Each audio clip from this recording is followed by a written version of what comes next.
ಏಳನೇ ರಾಶಿ ತುಲಾ ರಾಶಿ. ರಾಶ್ಯಾಧಿಪತಿ ಶುಕ್ರ ತೃತೀಯದಲ್ಲಿ ಅಂದರೆ ಮೂರನೆಯ ಮನೆಯಲ್ಲಿ. ಇದಕ್ಕೆ ಉಪಚಯ ಸ್ಥಾನ ಅಂತ ಹೇಳುತ್ತೇವೆ. ಮೂರು ಗ್ರಹಗಳ ಜೊತೆ ಅಂದರೆ ರವಿ, ಬುಧ ಹಾಗೂ ಕುಜನ ಸಂಯೋಜನೆ ಇದೆ. ಮೂರನೆಯ ಮನೆಗೆ ಭಾತೃಸ್ಥಾನ ಅಂತ ಕರಿತೇವೆ. ಇನ್ನೊಂದು ಹೆಸರು ಪರಾಕ್ರಮ ಸ್ಥಾನ ಅಂತಲೂ ಹೇಳುತ್ತೇವೆ. ಒಂದು ಕಡೆ ತುಲಾ ರಾಶಿಯವರಿಗೆ ಒಡ ಹುಟ್ಟಿದವರ ಯೋಗ ಕ್ಷೇಮಕ್ಕೆ ಅಷ್ಟು ಒಳ್ಳೆಯದಲ್ಲ. ಸ್ವಲ್ಪ ಅಶುಭ ವಾರ್ತೆಗಳು ಕೇಳಿ ಬರಬಹುದು. ಇನ್ನೊಂದು ಕಡೆ 2026 ಮೇ ವರೆಗೆ ಅಂದುಕೊಂಡ ಕೆಲಸಗಳು, ಸುಮಾರು ಕೆಲಸಗಳು, ಕಾರ್ಯಗಳು ಚಾಲನೆ ಸಿಗುತ್ತದೆ.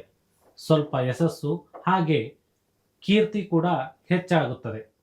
ಹೊಸ ವಾಹನ, ವಿದೇಶಿ ಪ್ರಯಾಣ, ಹೊಸ ನಿವೇಶನ ಅಥವಾ ಮನೆ ಕೂಡ ಕಷ್ಟಪಟ್ಟರೆ ಸಿಗುತ್ತದೆ. ಆರೋಗ್ಯದಲ್ಲಿ ಆಯಾಸ ಹೆಚ್ಚಾಗಿ BP, ಯೂರಿಕ್ ಆಸಿಡ್ ಲೆವೆಲ್ ಹೆಚ್ಚಾಗಬಹುದು. ಮೈ ಮೂಳೆಗಳಲ್ಲಿ ಸುಸ್ತು, ಆಯಾಸ ಬರಬಹುದು. ಈ ರೀತಿಯಾಗಿ ಸಮಸ್ಯೆಗಳು ಬರುತ್ತಿದೆಯೋ. ಲಾಭಾಧಿಪತಿ ರವಿಯಿಂದ ಹಣದ ಸಮಸ್ಯೆಗಳು ಕಡಿಮೆಯಾಗುತ್ತದೆ. ಭಾಗ್ಯಸ್ಥಾನ ಅಧಿಪತಿ ಬುಧನಿಂದ ಅಂದುಕೊಂಡ ಕೆಲವು ಮುಖ್ಯ ಕೆಲಸಗಳು ಈಡೇರುತ್ತವೆ. ವ್ಯಯಾಧಿಪತಿ ಬುಧನಿಂದ ಅಂದುಕೊಂಡ ಕೆಲಸಗಳು ಸುಗಮವಾಗಿ ನೆರವೇರುತ್ತದೆ. ಖರ್ಚು ಕೂಡ ಸ್ವಲ್ಪ ಜಾಸ್ತಿನೇ ಇರುತ್ತದೆ. ದ್ವಿತೀಯ ಸಪ್ತಮಾಧಿಪತಿ ಕುಜನಿಂದ ಸಂಭವಿತರಿಗೆ, ಒಳ್ಳೆಯವರಿಗೆ ಮದುವೆ ಪ್ರಯತ್ನ ಪಟ್ಟರೆ ಮದುವೆ ಯೋಗ ಬರುತ್ತದೆ. ಇಷ್ಟು ಗ್ರಹಗಳ ಮೇಲೆ ಶನಿಯ ದಶಮ ದೃಷ್ಟಿ ಇರುವುದರಿಂದ ಮನಸ್ಸಲ್ಲಿ ಏನೋ ಒಂದು ತರದ ಭಯ, ಆತಂಕ, ಒಂದು ತರದ ಡಿಪ್ರೆಷನ್ ಫೀಲಿಂಗ್ ಇರುತ್ತದೆ. ತುಲಾ ರಾಶಿಯವರಿಗೆ ಸ್ವಲ್ಪ ಬೆನ್ನು ನೋವಿನ ನೆರಳಾಡಬಹುದು. ಪಂಚಮದಲ್ಲಿ ರಾಹು ಇದ್ದರೆ ಆ ರಾಶಿಯವರಿಗೆ ದಂಪತಿಗಳಿಗೆ ಮಕ್ಕಳು ಮಾಡಿಕೊಳ್ಳಲು ಯೋಚನೆಗಳನ್ನು ಮಾಡಿ 4 ತಿಂಗಳು ಮುಂದಕ್ಕೆ ಹಾಕಬೇಕು, ಒಳ್ಳೆಯದು. ಇದರ ಪರಿಹಾರವಾಗಿ ನಾವು ದಿನನಿತ್ಯ ಬೆಳಗ್ಗೆ ಅಥವಾ ಸಂಜೆ 54 ಬಾರಿ ಈ ಉತ್ತರಾಭಿಮುಖವಾಗಿ ನಿಂತು ನರಸಿಂಹನ ಮಂತ್ರವನ್ನ ಜಪಿಸಬೇಕು. ಪರಿಹಾರ: ದಿನನಿತ್ಯ ಬೆಳಗ್ಗೆ ಅಥವಾ ಸಂಜೆ 54 ಬಾರಿ ಉತ್ತರಾಭಿಮುಖವಾಗಿ ಈ ನರಸಿಂಹ ಮಂತ್ರವನ್ನ ಕುಳಿತುಕೊಂಡು ಜಪಿಸಬೇಕು.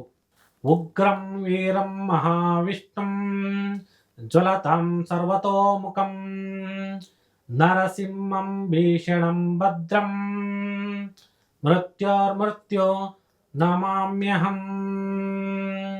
ಈ ರೀತಿಯಾಗಿ ನರಸಿಂಹ ಸ್ತೋತ್ರವನ್ನು ಹೇಳಬೇಕು. ಹೀಗೆ ತುಲಾ ರಾಶಿಯವರ ಫಲಾಫಲಗಳನ್ನು ನೋಡಿದಿರಿ. ತದನಂತರ 8ನೇ ರಾಶಿ ವೃಶ್ಚಿಕ ರಾಶಿ. 8ನೇ ರಾಶಿ ವೃಶ್ಚಿಕ ರಾಶಿ. ರಾಶ್ಯಾಧಿಪತಿ ಕುಜ ದ್ವಿತೀಯದಲ್ಲಿ ಅಂದರೆ ಧನಸ್ಸಿನಲ್ಲಿ ಇದ್ದು ಅದರಲ್ಲಿ ಶನಿಯ ದಶಮ ದೃಷ್ಟಿ ಮತ್ತು ಶನಿಯ ಮೇಲೆ ಕುಜನ ಚತುರ್ಥ ದೃಷ್ಟಿ. ಶನಿ ಕುಜನ ಪರಸ್ಪರ ದೃಷ್ಟಿಯು ಒಳ್ಳೆಯದಲ್ಲ. ವೃಶ್ಚಿಕ ರಾಶಿಯವರಿಗೆ ಎಲ್ಲ ರೀತಿಯ ಒತ್ತಡಗಳು ಹಾಗೆ ದೈಹಿಕ ಮತ್ತು ಮಾನಸಿಕ ಒತ್ತಡಗಳು ಹೆಚ್ಚಾಗಬಹುದು. ತದನಂತರ ಸಪ್ತಮದಲ್ಲಿ ವ್ಯಯಾಧಿಪತಿ ಶುಕ್ರ, ರಾಶ್ಯಾಧಿಪತಿ ಹಾಗೂ ಸಪ್ತಮಾಧಿಪತಿ ಕುಜ ಇಬ್ಬರು ಒಂದೇ ರಾಶಿಯಲ್ಲಿ ಇದ್ದು ಪತಿ ಪತ್ನಿ ಯೋಗಕ್ಷೇಮ ಒಳ್ಳೆಯದಿಲ್ಲ. ಬಹಳ ದಿನ ಮದುವೆಯಾಗಿ ಬಹಳ ವರ್ಷ ಆಗಿದ್ದರೂ ದಂಪತಿಗಳಲ್ಲಿ ವೈಮನಸ್ಸು ಉಂಟಾಗಬಾರದು, ಆದರೆ ಇಲ್ಲಿ ಉಂಟಾಗುತ್ತದೆ. ಪರಸ್ಪರ ದೃಷ್ಟಿ ಆಗಿರುವುದರಿಂದ ಪಿತ್ತಾರ್ಜಿತ ಆಸ್ತಿ ವಿಷಯದಲ್ಲಿ ಸ್ವಲ್ಪ ಅನುಕೂಲ ಹಾಗೆ ಉಂಟಾಗಬಹುದು. ಕರ್ಮಸ್ಥಾನಾಧಿಪತಿ ರವಿ ದ್ವಿತೀಯದಲ್ಲಿರುವುದರಿಂದ ನೌಕರಿ ಅಥವಾ ಉದ್ಯಮದಲ್ಲಿ ಒಳ್ಳೆಯದು. ಚತುರ್ಥದಲ್ಲಿ ರಾಹು ಇರುವುದರಿಂದ ಎಲೆಕ್ಟ್ರಾನಿಕ್ ಸ್ಕೂಟರ್ ಹಾಗೆ ಎಲೆಕ್ಟ್ರಾನಿಕ್ ಉಪಕರಣಗಳನ್ನು ಕೆಟ್ಟು ಹೋಗಬಹುದು. ಹಾಗೆಯೇ ಚತುರ್ಥಾಧಿಪತಿ ಸ್ಥಾನ ಮನೆಗೆ ಮಾತ್ರ ಹೇಳುವುದರಿಂದ ತಾಯಿಯ ಆರೋಗ್ಯಕ್ಕೂ ಒಳ್ಳೆಯದಲ್ಲ. ಸಪ್ತಮದಲ್ಲಿ ಉಚ್ಚ ಚಂದ್ರ ಇರುವುದರಿಂದ ವೃಶ್ಚಿಕ ರಾಶಿಯವರಿಗೆ ಕೆಲವರಿಗೆ ಪ್ರೇಮ ಪ್ರಸಂಗಗಳು ಉಂಟಾಗಬಹುದು. ಹಾಗೆಯೇ ಕರ್ಮಸ್ಥಾನದಲ್ಲಿ ಅಂದರೆ 10ನೆಯ ಮನೆಯಲ್ಲಿ ಕೇತು ಇರುವುದರಿಂದ ಸ್ವಲ್ಪ ಧರ್ಮ ಕಾರ್ಯಗಳಿಗೆ ಹೆಚ್ಚಾಗಿ ಹಣದ ಆದ್ದರಿಂದ ನಿರೀಕ್ಷಿತ ಧನಹಾನಿ ಕೂಡ ಉಂಟಾಗುವಂತೆ ಸಾಧ್ಯತೆ ಇರುತ್ತದೆ. ಪಂಚಮದಲ್ಲಿ ಶನಿ ಇರುವುದರಿಂದ ಮಕ್ಕಳ ಜೊತೆ ಕೂಡ ಅಪಾರ್ಥಗಳು ಉಂಟಾಗಬಹುದು. ಈ ಪರಿಹಾರ ಉಪಾಯ ಪಂಚಮದಲ್ಲಿ ಶನಿ ದೋಷಕ್ಕೆ ಮಹಾಮೃತ್ಯುಂಜಯ ಮಂತ್ರವನ್ನ ಪಠಿಸಿ 108 ಬಾರಿ ಜಪಿಸಬೇಕು ಅಥವಾ 54 ಬಾರಿಯಾದರೂ ಉತ್ತರಾಭಿಮುಖ ಮಾಡಿ ಪಠಿಸಬೇಕಾಗುತ್ತದೆ. ಮಂತ್ರ ತ್ರಯಂಬಕಂ ಯಜಾಮಹೇ ಸುಗಂಧಿಂ ಪುಷ್ಟಿವರ್ಧನಂ ಓರ್ವಾರುಕ ಮಿವ ಬಂಧನಾಂ ಮೃತ್ಯೋರ್ಮುಕ್ಷೀಯ ಮಾಮೃತಾತ್. ಈ ರೀತಿಯಾಗಿ ಮಹಾಮೃತ್ಯುಂಜಯ ಮಂತ್ರವನ್ನ ಜಪಿಸಬೇಕು. ಈ ರೀತಿಯಾಗಿ ವೃಶ್ಚಿಕ ರಾಶಿಯ ಫಲಾಫಲಗಳನ್ನ ನೋಡಿದ್ರಿ. ತದನಂತರ ಧನಸ್ಸು ರಾಶಿ. 9ನೆಯ ರಾಶಿ ಧನುಸ್ಸು ರಾಶಿ. ರಾಶ್ಯಾಧಿಪತಿ ಗುರು. ಗುರು ಭಾಗ್ಯಸ್ಥಾನದಲ್ಲಿ ಅಧಿಪತಿ ರವಿ, ಪಂಚಮ ವ್ಯಯಾಧಿಪತಿ, ಯೋಗಕಾರಕ ಕುಜ, ಸಪ್ತಮ ದಶಮಾಧಿಪತಿ ಹಾಗೂ ಷಷ್ಠಮ ಲಾಭಾಧಿಪತಿ ಶುಕ್ರ. ಚತುರ್ಗ್ರಹಗಳ ಮೇಲೆ ಶನಿಯ ದಶಮ ದೃಷ್ಟಿ ಗುರುವಿನ ಮೇಲೆ ಇರುವುದರಿಂದ ಈ 3 ರಾಶಿಯ ಸ್ವಭಾವ ರಾಶಿಗಳು ಆಗಿರುವುದರಿಂದ ಒಂದು ಯೋಗ ಉತ್ಪತ್ತಿಯಾಗುತ್ತದೆ. ಇದಕ್ಕೆ ಯಮಧರ್ಮ ಯೋಗ ಅಂತ ಹೆಸರು. ಯಾರು ಭಯಪಡಬೇಕಾದ ಗಾಬರಿ ಪಡಬೇಕಾದ ಅವಶ್ಯಕತೆ ಇಲ್ಲ. ಈ ಯೋಗ ಇದ್ರೆ ಏನಾಗುತ್ತದೆ ಅಂದರೆ ಸದ್ಯಕ್ಕೆ 2026ನೇ ಜನವರಿ 14ನೇ ತಾರೀಕುವರೆಗೂ ಕಾರಣವಿಲ್ಲದೆ ಏನೋ ಒಂದು ರೀತಿಯ ಭಯ, ಕೆಟ್ಟ ಕನಸುಗಳು, ನಮಗೆ ಏನಾದರೂ ಆಗಿಬಿಟ್ಟಿತು, ನಾಳೆ ಬೆಳಗ್ಗೆ ಕಣ್ಣು ಬಿಡ್ತವೋ ಇಲ್ಲವೋ, ಈ ರೀತಿಯಾಗಿ ಹೆದರಿಕೆ ಆಗ್ತಾ ಇರುತ್ತದೆ. ಈ ರೀತಿ 1 ತಿಂಗಳು ಇರುತ್ತದೆ. ಈ ಮಂತ್ರ ಭಯವನ್ನು ದೂರ ಮಾಡಿಕೊಳ್ಳಬಹುದು. ಈ ಮಂತ್ರ ಏನೆಂದರೆ ಶ್ರೀ ರಾಮತಾರಕನ ಮಂತ್ರವಾಗಿರುತ್ತದೆ. ಈ ಮಂತ್ರವನ್ನ ಜಪಿಸಿದರೆ ಹೇಳುತ್ತಾ ಇದ್ದರೆ ಬೆಳಗ್ಗೆ ಮತ್ತು ಸಂಜೆ ಉತ್ತರ ಮುಖ ಮಾಡಿ ಕುಳಿತು 10 ನಿಮಿಷ ಹೇಳಬೇಕು. ಆ ಮಂತ್ರ ಯಾವುದೆಂದರೆ ಶ್ರೀರಾಮ ಜಯ ರಾಮ ಜಯ ಜಯ ರಾಮ. ಈ ರೀತಿಯಾಗಿ ಮಂತ್ರವನ್ನ ಪಠಿಸಬೇಕು. ಹಾಗೆ ಮತ್ತೊಂದು ಕಡೆ ಕುಜ ಹಾಗೂ ಶುಕ್ರನ ಸಮ್ಮಿಲನದಿಂದ ಈ ರಾಶಿಯವರಿಗೆ ಸಣ್ಣ ಪುಟ್ಟ ಅಪಘಾತಗಳು ಆಗಬಹುದು. ರವಿಯ ಪ್ರಭಾವದಿಂದ ಪ್ರಭಾವಿ ಸ್ನೇಹಿತರು ಸಿಗುತ್ತಾರೆ. ಆ ರಾಶಿಯವರಿಗೆ ರಾಜಕಾರಣಿಗಳ ಬಹಳ ಒಳ್ಳೆಯದು. ಸಿನಿಮಾ ನಟ ನಟಿಯರಿಗೆ ತುಂಬ ಒಳ್ಳೆಯದು. ಇದಕ್ಕೆ ಪರಿಹಾರ ಯಾವುದು ಎಂದರೆ ಬೆಳಗ್ಗೆ ಮತ್ತು ಸಂಜೆ ಉತ್ತರಾಭಿಮುಖ ಮಾಡಿ ಕುಳಿತುಕೊಳ್ಳಬೇಕು. ರಾಮ ತಾರಕ ಮಂತ್ರವನ್ನ ಪಠಿಸಬೇಕು. ಅನುಕೂಲ ಇದ್ದವರು 4 ತಿಂಗಳ ಕಾಲ ಬೆಳ್ಳಿ ಅಥವಾ ಬಂಗಾರದ ಉಂಗುರವನ್ನು ತೋರು ಬೆರಳಿಗೆ ಪುಷ್ಯರಾಗ ಹರಳನ್ನು ಧರಿಸಬೇಕು. ಈ ಮಂತ್ರವನ್ನ ಪಠಿಸುವುದು ಮುಖ್ಯವಾಗಿರುತ್ತದೆ. ಹಾಗೆ ಶ್ರೀರಾಮ ತಾರಕನ ಮಂತ್ರ ಓಂ ಶ್ರೀರಾಮ ಜಯ ರಾಮ ಜಯ ಜಯ ರಾಮ. ಈ ರೀತಿಯಾಗಿ ಮಂತ್ರವನ್ನ ಪಠಿಸಬೇಕು. ಹೀಗೆ ಧನುಸ್ಸು ರಾಶಿಯ ಫಲಾಫಲಗಳನ್ನ ನೀವು ನೋಡಿದ್ರಿ. ತದನಂತರ ಮಕರ ರಾಶಿ. 10ನೆಯ ರಾಶಿ ಮಕರ ರಾಶಿ. ರಾಶಾಧಿಪತಿ ಶನಿ ತೃತೀಯದಲ್ಲಿದ್ದು ದೇವರ ಆಶೀರ್ವಾದ ಎಂದೇ ತಿಳಿಯಬೇಕು. ಅಂದುಕೊಂಡಂತ ಕಾರ್ಯಗಳು ಚಲಾವಣೆ ಆಗುತ್ತದೆ. ಯಾವುದೇ ಜಾತಕದಲ್ಲಿ 3ನೇ ಮನೆ ಅಂತ ತೆಗೆದು ನೋಡಿದಾಗ ಪರಾಕ್ರಮ ಸ್ಥಾನ ಅಂತ ಹೇಳುತ್ತೇವೆ. ಅಲ್ಲಿ ರಾಹು, ಕುಜ ಅಥವಾ ಶನಿ ಇದ್ದರೆ ಅವರಿಗೆ ಯಶಸ್ಸು ಸಿಗಲಿದೆ. ಸದ್ಯಕ್ಕೆ ಮಕರ ರಾಶಿಯವರಿಗೆ 3ನೆಯ ಮನೆಯಲ್ಲಿ ಶನಿ ಕೂತಿದ್ದಾನೆ. ಸಾಡೆ ಸಾತಿ ಮುಗಿದಿದೆ. ನಿಂತಿರುವ ಕೆಲಸಗಳು ಮುನ್ನಡೆಯುತ್ತಿದ್ದೇವೆ. ಆದರೆ ಶನಿಯ ಮೇಲೆ ಕುಜನ ದೃಷ್ಟಿ ಇರುವುದರಿಂದ ದೈಹಿಕ ಧನಿಯು ಹೆಚ್ಚಾಗುತ್ತದೆ, ಖರ್ಚುಗಳು ಹೆಚ್ಚಾಗುತ್ತದೆ, ಪಾದಗಳಲ್ಲಿ ಕಾಲುಗಳಲ್ಲಿ ನಿಶಕ್ತಿ ಉಂಟಾಗುತ್ತದೆ. ಚತುರ್ಥ ಸ್ಥಾನಾಧಿಪತಿ ಗೃಹಸ್ಥಾನಾಧಿಪತಿ ಅಂತ ಕರೆಯುತ್ತಾರೆ.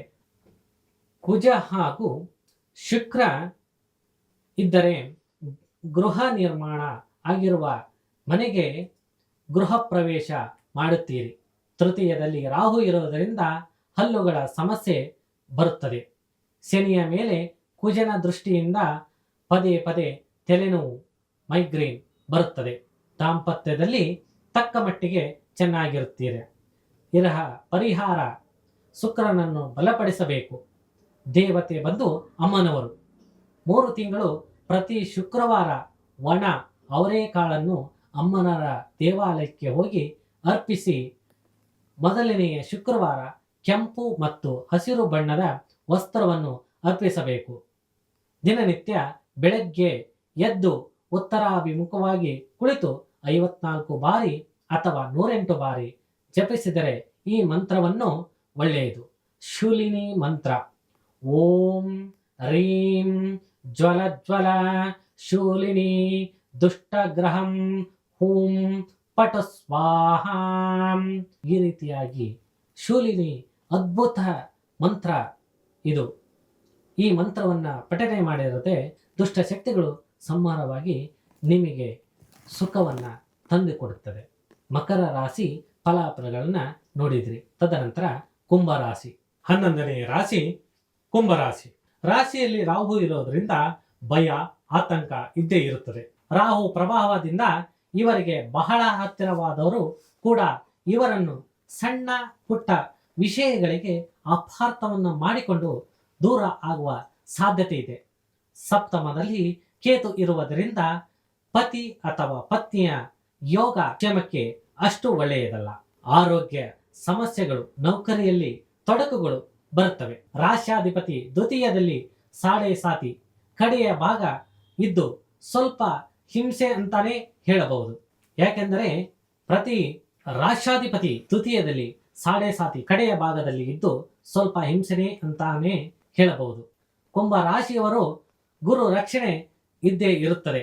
ಇದರ ಪರಿಹಾರ: ರಾಶ್ಯಾಧಿಪತಿ ಶನಿಯು ಭೂಮಿ ಕಾರಕ ಕುಜನ ದೃಷ್ಟಿ ಇರುವುದರಿಂದ ದಿನನಿತ್ಯ ಮುಂಜಾನೆ ಸಂಜೆ ಉತ್ತರ ಪೂರ್ವ ದಿಕ್ಕಿನಲ್ಲಿ ಕುಳಿತುಕೊಂಡು ಕುಜನ ಬೀಜ ಮಂತ್ರವನ್ನ 108 ಬಾರಿ ಜಪಿಸಬೇಕು. ಕುಜ ಬೀಜ ಮಂತ್ರ: ಓಂ ಕ್ರಾಂ ಕ್ರೀಂ ಕ್ರೌಂ ಸಹ ಭೌಮ್ಯಾಯ ನಮಃ. ಈ ರೀತಿಯಾಗಿ 108 ಬಾರಿ ಅಥವಾ ಕನಿಷ್ಠ 54 ಬಾರಿ ಜಪಿಸಬೇಕು. ಹೀಗೆ ಕುಂಭರಾಶಿಯ ಫಲಾಫಲಗಳನ್ನ ನೋಡಿದ್ರಿ. ತದನಂತರ ಮೀನರಾಶಿ. 12ನೇ ರಾಶಿ ಮೀನರಾಶಿ. ಮೀನರಾಶ್ಯಾಧಿಪತಿ ಗುರು. ಈ ರಾಶಿಗೆ ಮೋಕ್ಷ ರಾಶಿ ಅಂತಾನೂ ಹೇಳ್ತಾರೆ. ಎಲ್ಲಿ ಶನಿ ಇರುವುದು ಸಾಡೆ ಸಾತಿ ಮಧ್ಯಭಾಗದಲ್ಲಿ ನಡೀತಾ ಇದೆ. ಇದು ಸ್ವಲ್ಪ ಚಿಂತಾಜನಕ ಅಂತ ಹೇಳಬೇಕಾಗುತ್ತದೆ. ಸದಾ ಮನಸ್ಸಿನಲ್ಲಿ ಆತಂಕ ಇರುತ್ತದೆ, ವೈಪರೀತ್ಯಗಳು ಇರುತ್ತವೆ, ಯಾವಾಗಲೂ ಆಲಸ್ಯತನ ಹೆಚ್ಚುತ್ತದೆ. ಜನ್ಮ ರಾಶಿಯ ಮೇಲೆ ಕುಜನ ಚತುರ್ಥ ದೃಷ್ಟಿ, ಹಾಗೆ ಶನಿ ಕುಜನ ಮೇಲೆ ದಶಮ ದೃಷ್ಟಿ ಹಾಕಿರುವುದರಿಂದ ಬಹಳ ಒತ್ತಡಗಳು, ಕಾಲುಗಳಲ್ಲಿ ಪಾದಗಳಲ್ಲಿ ನೋವು, ಸುಸ್ತು, ಜಿಗುಪ್ಸೆ ಇರುತ್ತದೆ. ಪಂಚಮಾಧಿಪತಿ ಚಂದ್ರ ತೃತೀಯದಲ್ಲಿ ಉಚ್ಚನಾಗಿರುವುದರಿಂದ ಮಕ್ಕಳಿಗೆ ಬಹಳ ಒಳ್ಳೆಯದು. 4ನೆಯ ಮನೆಯಲ್ಲಿ ಗುರು ಇರುವುದರಿಂದ ಸಾಧಾರಣವಾಗಿ ಒಳ್ಳೆಯದಲ್ಲ. ಜಾತಕದಲ್ಲಿ 4ನೆಯ ಮನೆಯಲ್ಲಿ ಗುರು ಇದ್ದರೆ ತುಂಬಾ ಒಳ್ಳೆಯದು. ಗುರು ಗೋಚಾರದಲ್ಲಿ ವಕ್ರನಾಗಿರುವುದರಿಂದ ಯಶಸ್ಸು ನಿಶ್ಚಿತ, ಇಷ್ಟಾರ್ಥ ಸಿದ್ಧಿ ಹಾಗೂ ಗೃಹ ಯೋಗ ಇದೆ. 6ನೆಯ ಮನೆಯಲ್ಲಿ ರೋಗ ಸ್ಥಾನದಲ್ಲಿ ಕೇತು ಇರುವುದರಿಂದ ಪದೇ ಪದೇ ಜೀರ್ಣಕ್ರಿಯೆ ಆಗುವುದಿಲ್ಲ. 10ನೆಯ ಮನೆ ಅಂದರೆ ಕರ್ಮಸ್ಥಾನದಲ್ಲಿ ಷಷ್ಠಮಾಧಿಪತಿ ರವಿ ಇರುವುದರಿಂದ ವೃತ್ತಿಯಲ್ಲಿ ಒತ್ತಡಗಳು ಹೆಚ್ಚಾಗುತ್ತದೆ. ಯೋಗಕಾರಕ ಕುಜ ಕರ್ಮಸ್ಥಾನದಲ್ಲಿ ಇದ್ದು ಅದರ ಮೇಲೆ ಶನಿಯ ಪ್ರಭಾವ ಇರುವುದರಿಂದ ಮೀನ ರಾಶಿಯವರಿಗೆ ನ್ಯಾಯಾಧೀಶರು ಹಾಗೂ ಕಾನೂನು ತಜ್ಞರಿಗೆ, ಲಾಯರಿಗೆ ಕೀರ್ತಿ ಪ್ರತಿಷ್ಠೆ ಹೆಚ್ಚಾಗುತ್ತದೆ. ಹಾಗೆ ಮೀನರಾಶಿಯವರು ಪರಿಹಾರವನ್ನು ಮಾಡತಕ್ಕಂಥದ್ದು ಮಾಡಿದರೆ ತುಂಬಾ ಒಳ್ಳೆಯದು. ಪರಿಹಾರ ಮಾರ್ಗವಾಗಿ ಶ್ರೀಕೃಷ್ಣನ ಆರಾಧನೆ ಮಾಡಬೇಕು. ತದನಂತರ ಶಿವನ ಆರಾಧನೆ ಮಾಡಬೇಕು. ವಿಷ್ಣುವಿನ ಸಹಸ್ರನಾಮ ಪಾರಾಯಣವನ್ನು ಮಾಡಬೇಕು. ಹಾಗೆ ಪ್ರತಿ ಹುಣ್ಣಿಮೆಯ ದಿನ ನಂಜುಂಡೇಶ್ವರ ದೇವರ ದರ್ಶನ ಪಡೆಯಬೇಕು. ಹಾಗೆ ಮೀನರಾಶಿಯವರು ಪ್ರತಿದಿನ ವಿಷ್ಣು ಪಾರಾಯಣವನ್ನು ಮಾಡಿದರೆ ತುಂಬ ಯಶಸ್ಸು, ಉಜ್ವಲ ಭವಿಷ್ಯ, ಹಾಗೆ ಗೃಹ ನಿರ್ಮಾಣ ಆಗಿಲ್ಲ ಎಂದರೆ ಗೃಹ ನಿರ್ಮಾಣವಾಗುತ್ತದೆ. ನಿಮ್ಮ ಇಷ್ಟಾರ್ಥಗಳನ್ನು ಪಡೆಯಬಹುದು. ಶನಿಯ ದೃಷ್ಟಿಯನ್ನು ಹೋಗಲಾಡಿಸಬಹುದು. ಹೀಗೆ ಹೇಳುತ್ತಾ ಮೀನರಾಶಿಯವರ ಫಲಾಫಲವನ್ನು ನೋಡಿದ್ರಿ. ಈ ರೀತಿಯಾಗಿ 2026ರ ವರ್ಷ ಭವಿಷ್ಯ ಕಾರ್ಯಕ್ರಮವನ್ನು ನೋಡಿದ್ರಿ. ಎಲ್ಲ ಸವಾಲ್ ಟಿವಿಯ ಪ್ರೇಕ್ಷಕರಿಗೆ ನಿಮ್ಮ ವಿದ್ವಾನ್ ಪ್ರವೀಣ್ ಗುರುಜಿಯವರ ವಂದನೆಗಳು. ಹಾಗೆ ನಾನು ಮತ್ತೆ ನಿಮಗಾಗಿ ವಾರದ ಭವಿಷ್ಯದಲ್ಲಿ ಬರುತ್ತೇನೆ. ಎಲ್ಲರಿಗೂ ಒಳ್ಳೆಯದಾಗಲಿ. ಓಂ ಸೂರ್ಯ ಶೌರ್ಯ ಮತೇಂದ್ರ ಇಂದ್ರ ಪದವಿ ಸನ್ಮಂಗಲಂ ಮಂಗಳಂ ಸದ್ಬುದ್ಧಿಂಚ ಬುಧೋ ಗುರುಚ್ಚ ಗುರುತಾಂ ಶುಕ್ರಂ ಶುಭಂ ಶಂ ಶನಿಃ ರಾಹುರ್ಬಾಹು ಬಲಂ ಕರೋತಿ ಕೇತು ಕುಲಶೋನ್ನತಿಃ ನಿತ್ಯ ಪ್ರೀತಿಕರಾ ಭವಂತು ಭವತಾ ಸರ್ವೇನುಕೂಲಾಗ್ರಹಂ. ಆದಿತ್ಯಾದಿ ನವಗ್ರಹ ಪ್ರಸಾದ ಸಿದ್ಧಿರಸ್ತು. ಶುಭಂ ಭೂಯಾತು.